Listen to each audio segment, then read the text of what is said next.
بسم اللہ الرحمن الرحیم۔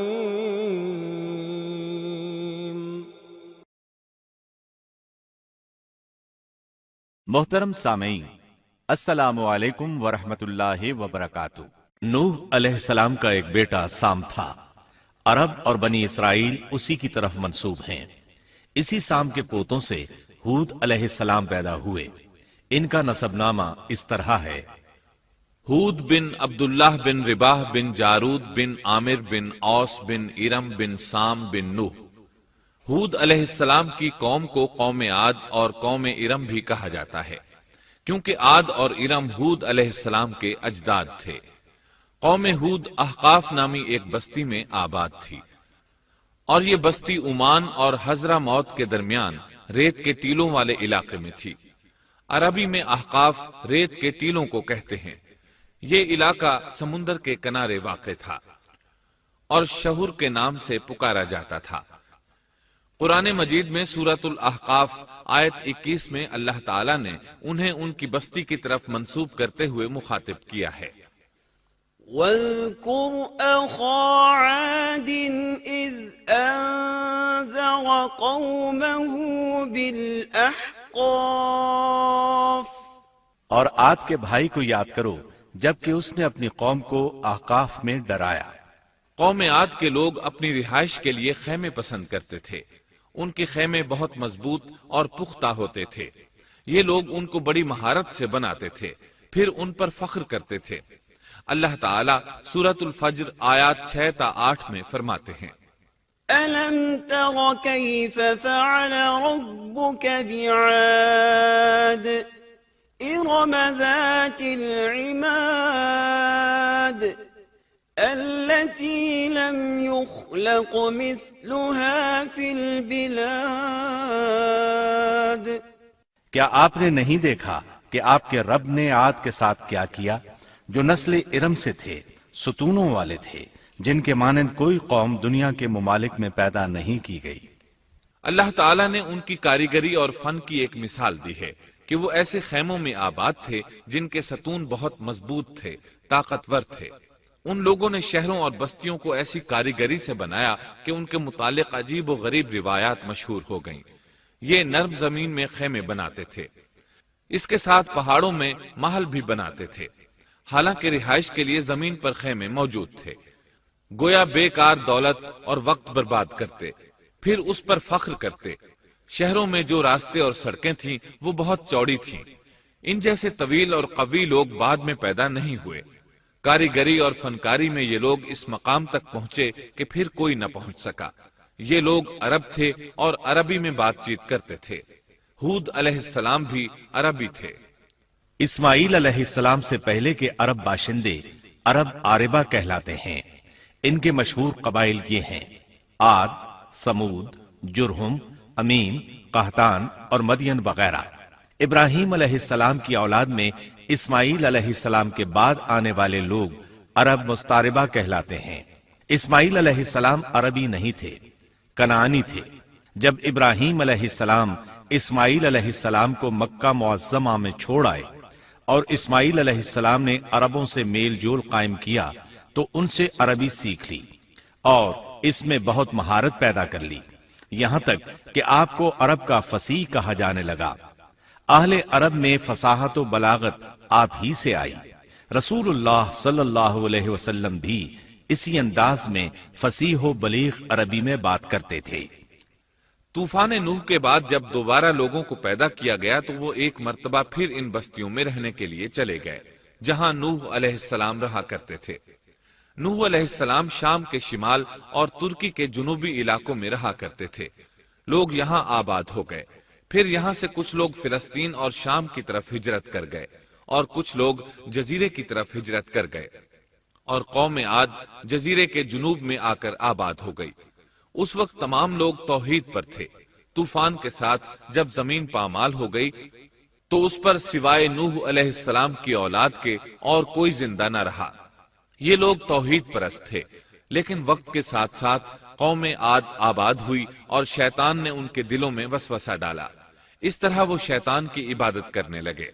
چنانچہ قوم نوح کے بعد سب سے پہلے جس قوم نے بت پرستی اختیار کی وہ قوم عاد تھی۔ اس قوم کو اللہ تعالیٰ نے بہت ڈیل ڈال دیا تھا، وہ بہت طاقتور قوم تھی۔ مفسرین بیان کرتے ہیں کہ ان کے جسم بہت مضبوط اور ٹھوس تھے، قد بہت لمبے تھے۔ آدم علیہ السلام کا قد 60 ہاتھ تھا، اس قوم کا قد بھی قریباً اتنا ہی تھا۔ اس طرف سورۃ الاعراف آیت 69 میں اشارہ موجود ہے۔ اللہ تعالیٰ فرماتے ہیں واذكروا إذ جعلكم خلفاء من بعد قوم نوح وزادكم في الخلق بسطة فاذكروا آلاء الله لعلكم تفلحون۔ اور تم وہ حالت یاد کرو جب اللہ نے تمہیں قوم نوح کے بعد جانشین بنایا اور ڈیل ڈول میں تمہیں زیادہ پھیلاؤ دیا، سو تم اللہ کی نعمتوں کو زیادہ یاد کرو تاکہ تم فلاح پا جاؤ۔ ہود علیہ السلام کی زبانی اللہ تعالیٰ ان کی فنکاری کو بیان کرتے ہوئے فرماتے ہیں کہ ہود علیہ السلام نے ان سے کہا، کیا تم ایک ایک ٹیلے پر بطور کھیل نشان لگا رہے ہو؟ مطلب یہ کہ یہ لوگ پہاڑوں کی چوٹیوں پر محل تعمیر کرتے تھے۔ جب ان سے کہا جاتا کہ تم رہتے تو زمین پر ہو اور گھر پہاڑوں پر بناتے ہو، اس کی کیا وجہ ہے؟ اور تم اتنے مضبوط محل تعمیر کر رہے ہو، گویا ہمیشہ یہیں رہو گے۔ وہ لوگ دراصل ٹیلوں، گھاٹیوں، دروں اور پہاڑوں پر عمارات تعمیر کرتے تھے، اور ان کا مقصد ان میں رہنا نہیں تھا، بلکہ صرف کھیل کود کے لیے ایسا کرتے تھے۔ ہود علیہ السلام نے انہیں جھنجھوڑا کہ تم ایسا کام کیوں کرتے ہو جس کا کوئی مقصد نہیں، جس کام کے فضول ہونے میں کوئی شک نہیں۔ ہود علیہ السلام انہیں واز کرتے تھے، اے میری قوم، اللہ نے تمہیں بڑی قوت سے نوازا ہے۔ تمہاری طاقت کا عالم یہ ہے کہ جب تم کسی پر ہاتھ ڈالتے ہو تو ظلم کرتے ہو، کوئی شخص تمہارے سامنے آنا گوارا نہیں کرتا، لہذا اللہ سے ڈرو اور میری پیروی کرو۔ اس سے ڈرو جس نے ان چیزوں سے تمہاری مدد کی۔ اللہ تعالیٰ نے اپنی ہر طرح کی نعمت، مال، اسباب، اولاد، باغات، شہر، قوت، جسامت اور صنعت کاری سے تمہیں نوازا ہے، لہٰذا تم اللہ سے ڈرو اور میری اطاعت کرو۔ لیکن ان کی قوم نے کوئی اثر نہ لیا، نہ ان پر ایمان لائی، الٹا لگی تکبر کرنے، اللہ کی حمد کی بجائے اس کی ناشکری کرنے لگی۔ اور تکبر کے بارے میں بات یہ ہے کہ جب سے ابلیس نے اس کو اختیار کیا، یہ اس وقت سے آزمائش بن چکا ہے۔ اللہ تعالیٰ سورہ حامیم السجدہ آیت 15 میں فرماتے ہیں، فَأَمَّا عَادٌ فَاسْتَكْبَرُوا فِي الْأَرْضِ بِغَيْرِ الْحَقِّ وَقَالُوا مَنْ أَشَدُّ مِنَّا قُوَّةً أَوَلَمْ يَرَوْا أَنَّ اللَّهَ الَّذِي خَلَقَهُمْ هُوَ أَشَدُّ مِنْهُمْ قُوَّةً۔ پس قوم عاد نے تو بے وجہ زمین میں سرکشی شروع کر دی اور کہنے لگے کہ ہم سے زوراور کون ہے؟ کیا انہیں یہ نظر نہ آیا کہ جس اللہ نے انہیں پیدا کیا ہے وہ ان سے بہت ہی زیادہ زوراور ہے؟ جب یہ لوگ اپنی سرکشی اور کفر میں حد سے بڑھ گئے، تب اللہ تعالیٰ نے ہود علیہ السلام کو ان کی طرف بھیجا۔ انہوں نے انہیں اللہ کی طرف بلایا اور کہا، اے میری قوم، اللہ کی عبادت کرو، اس کے سوا تمہارا کوئی معبود نہیں۔ کیا تم ڈرتے نہیں؟ قوم کے کافر سردار کہنے لگے، ہم تو دیکھتے ہیں کہ تو نری بے وقوفی میں ہے، ہمارے خیال میں تو جھوٹا ہے۔ اس پر ہود علیہ السلام نے فرمایا، میری قوم، میں بے وقوف نہیں، میں تو تمام جہانوں کے پروردگار کی طرف سے بھیجا گیا ہوں، تمہیں اپنے رب کے پیغامات پہنچا رہا ہوں، اور ہوں بھی تمہارا دلی خیر خواہ اور امانت دار۔ کیا تم اس بات سے تعجب کرتے ہو کہ تم میں سے ایک شخص کی معرفت، اللہ کا ذکر تم تک پہنچا کہ وہ تمہیں خبردار کر دے؟ تم اللہ کی اس نعمت کو یاد کرو کہ اس نے تمہیں قوم نوح کے بعد خلیفہ بنایا اور ڈیل ڈول میں تمہیں زیادہ پھیلاؤ دیا۔ تم اللہ کے احسانات کو یاد کرو تاکہ فلاح اور نجات پا جاؤ۔ ہود علیہ السلام نے اللہ کی عظیم نعمتوں کے ساتھ انہیں نصیحت کی، لیکن وہ بدبخت کفر ہی کرتے رہے۔ آخر انہیں جھنجھوڑنے کے لیے انہوں نے فرمایا، اے میری قوم، اللہ ہی کی عبادت کرو، اس کے سوا تمہارا کوئی معبود نہیں۔ تم تو صرف بہتان بازی کر رہے ہو، یعنی جن بتوں کی تم پوجا کر رہے ہو ان کی پوجا تم نے خود گھڑی ہے۔ اللہ تعالیٰ نے تو اس کے متعلق کوئی دلیل نازل نہیں فرمائی۔ میری قوم کے لوگوں، میں تم سے اس دعوت و تبلیغ کی کوئی اجرت نہیں مانگتا، میرا اجر اس کے ذمے ہے جس نے مجھے پیدا کیا ہے، تو کیا تم پھر بھی عقل سے کام نہیں لیتے؟ اے میری قوم کے لوگوں، اپنے رب سے گزشتہ گناہوں کی معافی طلب کرو، آئندہ گناہوں سے توبہ کرو، تاکہ وہ برسنے والے بادل تم پر بھیج دے اور تمہیں طاقت میں اور بڑھا دے، تاکہ تم گناہگار ہونے کے باوجود روگردانی نہ کرو۔ ہود علیہ السلام مسلسل انہیں دعوت دیتے رہے، لیکن وہ ظالم قوم نوح کی طرح ان کا مذاق اڑانے لگی اور کہنے لگی، ہمارے خیال میں تو بے وقوف ہے اور شاید تو ہمارے کسی معبود کے بڑے جھپٹے میں آ گیا ہے، تو ہمارے بتوں کو برا کہتا ہے، اس لیے ان میں سے کسی کی مار تم پر پڑی ہے، اسی لیے تو ذہنی مریض بن گیا ہے۔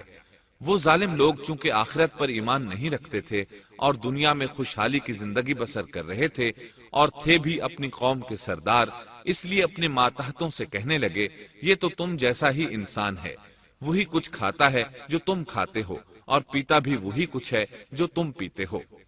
اب اگر تم نے اپنے جیسے انسان کی اطاعت قبول کر لی تو سخت خسارے میں رہو گے۔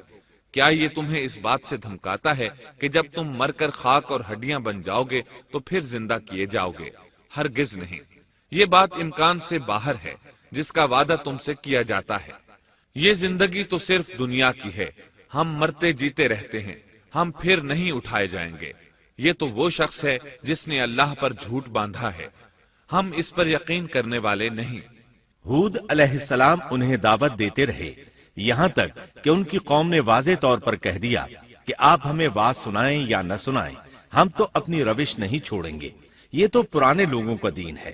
اس طرح قوم انہیں مسلسل جھٹلاتی ہی رہی۔ آخر ہود علیہ السلام نے بھی انہیں کھلم کھلا دھمکی دی اور فرمایا، لوگوں سنو، میں صرف تمہیں ہی نہیں اللہ کو بھی گواہ بنا کر اعلان کرتا ہوں کہ اللہ کے سوا جس کی عبادت ہو رہی ہے میں ان سب سے بری طرح بیزار ہوں۔ اب تم ہی نہیں اپنے ساتھ اوروں کو بھی بلا لو اور اپنے ان سب جھوٹے معبودوں کو بھی بلا لو، اور تم سے جو ہو سکے مجھے نقصان پہنچا دو، مجھے کوئی مہلت نہ دو، نہ مجھ پر ترس کھاؤ۔ یہ فرمانے کے بعد انہوں نے اللہ سے دعا کی، رب انصرنی بما کذبون، اے پروردگار ان کے جھٹلانے پر تو میری مدد فرما۔ اللہ کی طرف سے آپ کو جواب ملا، یہ تو بہت ہی جلد اپنے کیے پر پچھتانے لگیں گے۔ اللہ کے نبی کا انکار کرنے، اس سے بغض رکھنے اور اس کا مذاق اڑانے والوں کا انجام کیا ہوا؟ اللہ نے انہیں ایسے زناٹے کی آندھی سے تہس نہس کیا کہ جس کی تاریخ میں مثال نہیں ملتی۔ اللہ نے ان سے بارش روک لی، اس سے خشک سالی کی کیفیت پیدا ہو گئی، درخت اور پھل ختم ہو گئے، وہ لوگ بارش کی خواہش کرنے لگے۔ اسی حالت میں ایک دن اللہ نے انہیں عذاب دینے کا ارادہ فرمایا۔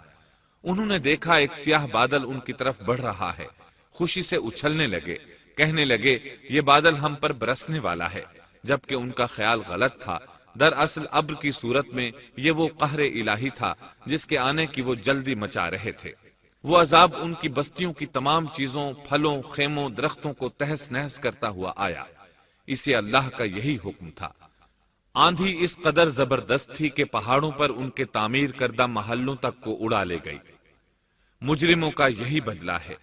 اللہ تعالیٰ سورۃ الزاریات آیت 41 اور 42 میں فرماتے ہیں، وَفِي عَادٍ إِذْ أَرْسَلْنَا عَلَيْهِمُ الرِّيحَ الْعَقِيمَ مَا تَذَرُ مِن شَيْءٍ أَتَتْ عَلَيْهِ إِلَّا جَعَلَتْهُ كَالرَّمِيمِ۔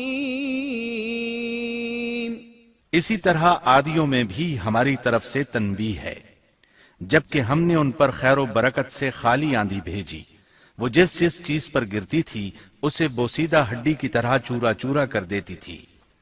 اس آندھی نے ہر چیز کو فنا کر کے رکھ دیا۔ اللہ تعالیٰ ان کی تباہی ایک جگہ ان الفاظ میں بیان کرتے ہیں، قوم عاد نے بھی جھٹلایا، پس کیسا ہوا میرا عذاب اور میری ڈرانے والی باتیں؟ ہم نے ان پر تیز و تند مسلسل چلنے والی ہوا ایک لگاتار منحوس دن میں بھیج دی، جو لوگوں کو اٹھا اٹھا کر دے پٹکتی تھی، گویا کہ وہ جڑ سے کٹے ہوئے کھجور کے تنے ہیں۔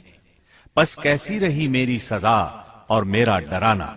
یقیناً ہم نے قرآن کو نصیحت کے لیے آسان کر دیا ہے، پس کیا ہے کوئی نصیحت پکڑنے والا؟ ایک تیسرے مقام پر اللہ نے ان کی ذلت اور رسوائی کا ذکر یوں کیا ہے، قوم عاد بے حد تند اور تیز ہوا سے غارت کر دی گئی۔ وہ ہوا ان پر برابر لگاتار 7 رات اور 8 دن تک اللہ کے حکم سے چلتی رہی۔ آپ وہاں ہوتے تو دیکھتے کہ وہاں لوگ یوں چاروں شانوں چٹ گرے پڑے ہیں جیسے وہ کھجوروں کے کھوکھلے تنے ہوں۔ کیا ان میں سے کوئی بھی آپ کو باقی نظر آ رہا ہے؟ ہود علیہ السلام کو اللہ تعالیٰ نے اپنی رحمت سے نجات دی، باقی تمام جگہوں پر تباہی تھی، لیکن جس جگہ ہود علیہ السلام اور ان کے ساتھی تھے اس طرف یہ ہوا پھٹکی بھی نہیں۔ کہا جاتا ہے کہ ایک باڑ تھی جس میں ہود علیہ السلام، حیوانات، چوپائے اور ان پر ایمان لانے والے تھے، اور آندھی نے ہر چیز کو فنا کر ڈالا۔ اللہ تعالیٰ سورہ آراف آیت 72 میں فرماتے ہیں، فأنجيناه والذين معه برحمة منا وقطعنا دابر الذين كذبوا بآياتنا وما كانوا مؤمنين۔ غرض ہم نے انہیں اور ان کے ساتھیوں کو اپنی رحمت سے بچا لیا اور ان لوگوں کی جڑ کاٹ دی جنہوں نے ہماری آیتوں کو جھٹلایا تھا اور وہ ایمان لانے والے نہ تھے۔ اسی طرح سورہ ہود میں اللہ فرماتے ہیں، جب ہمارا حکم آ پہنچا تو ہم نے ہود کو اور ان کے ساتھیوں کو اپنی خاص رحمت سے نجات دی۔ ہم نے ان سب کو سخت عذاب سے صاف بچا لیا۔ یہ تھے قوم عاد کے لوگ جنہوں نے اپنے رب کی آیتوں کا انکار کیا اور اس کے رسولوں کی نافرمانی کی، اور ہر ایک سرکش نافرمان کے حکم کو مانا۔ دنیا میں بھی ان پر لعنت لگا دی گئی اور قیامت کے دن بھی۔ دیکھ لو، قوم عاد نے اپنے رب سے کفر کیا، ہود کی قوم عاد پر لعنت ہو۔ اس طرح قوم عاد تباہ ہو گئی۔ ان کے بعد مومنوں نے ان کے باقی بچ جانے والے مکانات پر قبضہ کر لیا اور وہاں رہنے لگے۔ پھر ہود علیہ السلام نے حضرہ موت میں وفات پائی۔